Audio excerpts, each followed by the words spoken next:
28 मई को हम योम तकबीर मनाएंगे, लेकिन योम तकबीर के साथ साथ योम डॉक्टर कदीर भी मनाएंगे। इसलिए कि डॉक्टर कदीर खान वो पाकिस्तान का मोहसिन है। कुछ लोगों ने, जालिमों ने, जनरल मुशर्रफ ने अमेरिका से डरकर और फिर बाद की हुकूमतों ने खौफ खाकर जिल्लत करने की कोशिश की, लेकिन ये नहीं कर सकते। उसकी इज्जत हमारे दिलों में बसती है। वो मोहसिन पाकिस्तान नहीं, मोहसिन आलम इस्लाम है। इसलिए डॉक्टर कदीर के हवाले से 28 मई को मनाया जाएगा।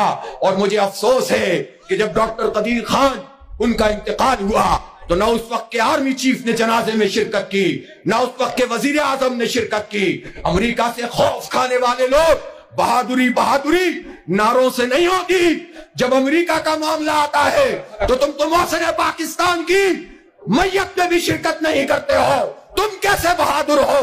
तुम कैसे डट कर खड़े हुए हो? अभी भी ट्रंप से उम्मीदें लगाए बैठे हो। इसलिए कहना चाहता हूं, ये अंजुमन गुलामान अमेरिका ये मसाइल हल नहीं कर सकती है।